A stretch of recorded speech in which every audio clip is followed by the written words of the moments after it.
Yo, what's up, guys? It's Nick from Begins Gaming. Welcome back to another MLB The Show 22 Diamond Dynasty videos. Today, I'm going to be giving you my tips on how to gain stubs in Diamond Dynasty. So, yeah, without further ado, let's get into it. First thing I'm going to talk about is the online modes and specifically ranked seasons in Battle Royale. Now, this only really works if you're a good player at the game. So that's why I always say this to be the first thing in this video, just to get it out of the way, because I know most of you guys watching are newer viewers. So yeah, ranked seasons in Battle Royale is a great way to make stubs because you have all these rewards if you make World Series, and then you also have these exclusive World Series rewards which are sellable and they do go for a decent amount. Nobody is at World Series yet, but when people start getting these cards, they're going to be pretty expensive. You also get inning rewards, so this gives you XP and stubs, and you can get a World Series pack from that. So yeah, World Series is definitely a great way to make stubs. Same thing with the Battle Royale program. Now if you go 12-0 in BR, that'll get you a flawless card, and it'll also give you a 90 plus live series card. So these flawless cards are around 70k ish. Don't sell them now, don't ever sell them now. Just from getting the flawless card, you'll get around 70k. And for example, I'm going to show you in Battle Royale, I just drafted a team. If you go to win streak rewards, if you go 12-0, you get another 85 to 89 live series cards. So that could be around from 10 to maybe 40k, and then a 90 plus player who is definitely at least 100k. So going 12-0 is an incredible way to make stubs, especially because the chances that you can get Mike Trout in that 12-1 are very high. It's definitely something you want to be doing if you're really good at BR. Now, if you're not that good, but you still play the mode, you can just grind out these missions and do the program. This will get you a ton of stubs. You get all 4 of these cards, which are going for around 4k. And then you have these silvers, which are going for around 1.5. And these cards tend to go up in price once they are removed from the pack and the new season comes in. But yeah, you get a good amount of stubs, and you get this card which you can sell or keep. So yeah, that's the first way, but most of that takes talent in the game to actually have. The next, you don't really need to be that good at the game to do. So the next thing is going to be events. Now events, why does it keep giving me the tutorial? Events are probably my favorite way of getting stubs, and it's because they're 3-inning games, and you don't really need to be good. You just need to put the work in, I guess you could say. Like getting 15 wins, getting 15 3-inning wins online and 20 wins online is not that difficult.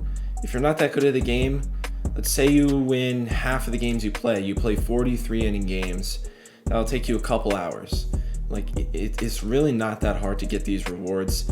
You can sell them if you want. They're pretty cheap. They're around 13 and 18k. I'm holding on to them. And a tip that I have for you guys is hold on to all your event rewards, because as the year goes on and when they start releasing new events, there's no way to get this card except the community market. So their price tends to skyrocket up. Those of you returning MLB The Show players, you'll understand what I'm talking about. But the new players, just trust me, when you get your event rewards, try to hold on to them if you can. If you absolutely need the stubs, then sell them. But if you can hold on to them, hold on to them. That's why I'm holding on to these cards. The next thing on my list, I just want to mention right now, the first couple weeks, this isn't going to be worth it. But later on in the year, these player exchanges will be worth it. So right now, live series cards are at their highest price they will the entire year, especially silvers. Like Franmil Reyes, he's actually lower than I thought, but this exchange right here, let me go to these 79s. These 79s are probably expensive. Yeah, look. Let me try, where's Kendall Graven? That's a good example. He is 2,000 stubs to buy. So right now, I wouldn't recommend doing this, but later on in the year, when live series prices are dirt cheap, this is a nice way, even though it's tedious because you have to buy a bunch of silvers and exchange them for golds. This is a great way to make stubs because you will always get a bang for your buck. Because sometimes you could get 84s, 83s. No matter what you're getting, you're going to get your stubs back overall, which is nice about this method. But saying this again, just don't do that right now because the prices are so high for silvers. The next thing I'm going to talk about is a term called flipping. And flipping is a market term. So let me find a good example of a card for flipping. I guess I could use this Andrew Miller. So you have your buy now price and your sell now price, right? What you do is you place a buy order. So let's say I place a buy order for 60,001. I'm not actually going to do it because I don't want to just buy them right now. But let's say I place that order, right? Then I'd be losing 60,000 stubs. So let's pretend like I just placed the order and I got the card. Now I have the card. Now what I'm going to do is I'm going to make a sell order for 79,969. And then I'm going to place the order. And as you can see, that's just a free 12,000 stubs because I bought the card for 60K and I sold it for 72K. So that's called flipping. It's when you buy cards and then immediately sell them for free profit. And this works for a ton of things. Now, you need a decent stub gap. I call it the stub gap. So like, for example, this Todd Helton, if I were to flip it, let's put it in the order. So it'd be 33,000 and then I sell it for 38,749. I'm only making like 1,700 for that, but it's still free stubs. And if you keep doing that over and over with these cards, you're going to be making stubs really fast for free. So I highly recommend you guys do flipping. Like for example, this here, it's going to be harder for people to buy now these cards because people are just starting to get them sellable.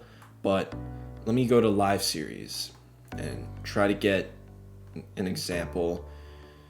See, the live series gaps aren't amazing, but yeah, like you can flip pretty much any card in the game. You just got to be on the lookout. Okay, here's a good gap. Ketel Marte. So we place an order 16,751 and then we sell it for 20,000. Then we're making like 1,000 stubs. And every single time you do this, you make 1,000 stubs. So yeah, that's flipping. I highly recommend you guys do it. There's this one YouTuber named Ansel Armstrong. He's a friend of mine. But yeah, he's really good at flipping and he makes videos where, or not just him, honestly, there are plenty of content creators who have done challenges where they set a timer for like 30 minutes and they just flip and they just don't stop. And then at the end of the video, they calculate how many stubs they made. Highly recommend you guys check out Ansel Armstrong or any other YouTuber who's done that. But yeah, I highly recommend flipping.